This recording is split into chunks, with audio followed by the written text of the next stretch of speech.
What are some of the inequalities that show up in the home buying process? There's a lot of inefficiencies and unfortunate turmoil within the market when it comes to just helping certain communities achieve the American dream of home ownership and financial stability.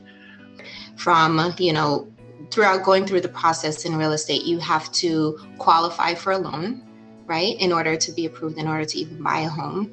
In order to do that, you have to, have your income in order. You have to have your credit in order. Most people within the Black community, within the minority community, they have no clue how to even start on that journey, right? And so they're already at a disadvantage. Some of those inequalities are steering in terms of realtors not really showing some folks all of the opportunities that they can in terms of where they can live and where they were able to, acquire homes. And again, that, almost builds in racial segregation, which again, we've as a society decided is not really good for us overall. And so how do we make sure that those things are prominent and that they're not affecting, certain communities? And so, yeah, there's still a lot of work to be done. We weren't very happy with our first realtor. I felt like she wasn't hunting enough or didn't have a sense of urgency that we did. And it's very important for someone to find someone that you feel that you're ultimately comfortable with, and they're not just telling you how things are going to go, that they're actually communicating back and forth with you. That was the major challenge for us. And one of the things that we do, and I do recommend, is you research the person who's shopping for you.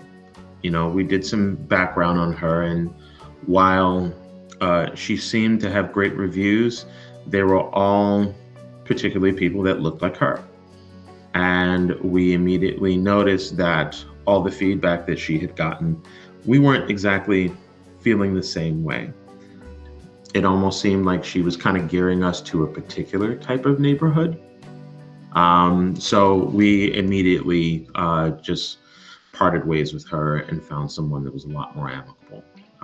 And I think that's a part of what I was saying before. You have to find someone you're comfortable with. Not necessarily a person that may look like you, but someone who has a shared interest in you getting what you need. People have their biases, and as an agent, my job is to protect my clients, is to always be be their representative out there, put out their best picture, really show their financials as opposed to showing their color, so that they can be protected from some of these disparities and these actions on against them. Obviously, when you show up at an appointment, you are who you are.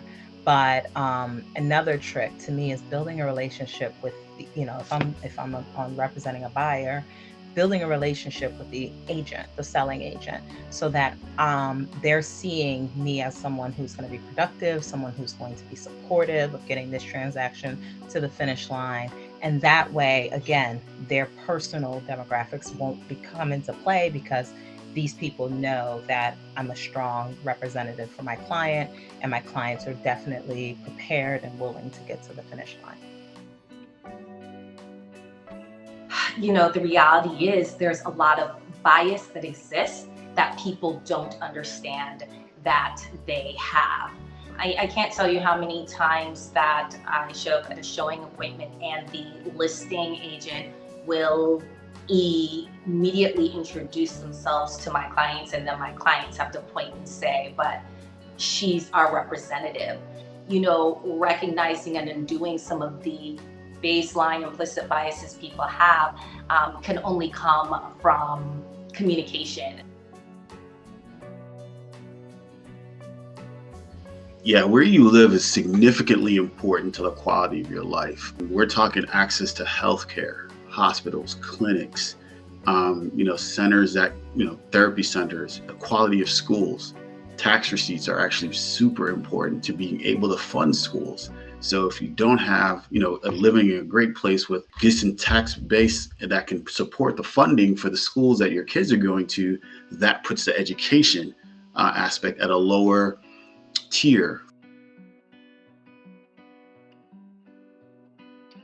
The ability to gain home equity and financial stability, right? On the financial aspect of wealth building, again, that is significantly important to where you live and home ownership. You know, despite what your goals and dreams are, I think it's important for us to also keep in the forefront what's important, right? Yes, we're going to fight for generational wealth because we need that, because that's how we ensure that our children and our children's children and our children's children's children will have that quality of life. So we've got to make some sacrifices up front.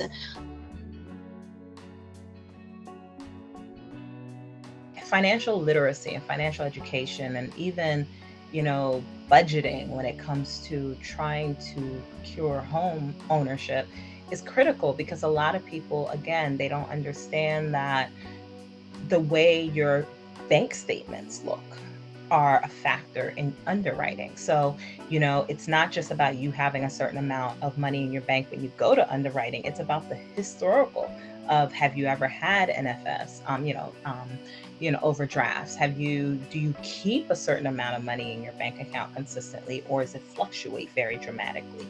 So all that stuff, I know My Home Pathway is definitely going to impart that kind of education and that support system to these buyers.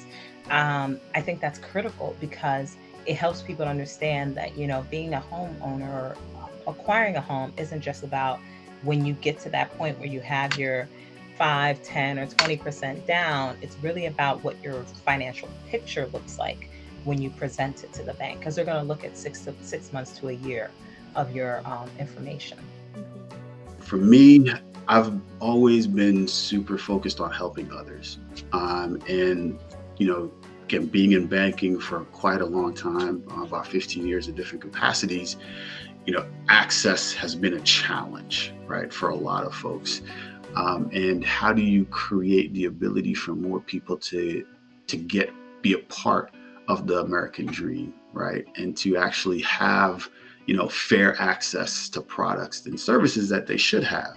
If we can help more people just become smarter around their personal finances, that helps them in the long term, right?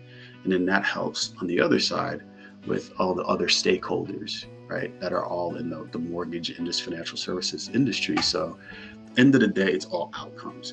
So if you look at outcomes for certain communities, they haven't improved.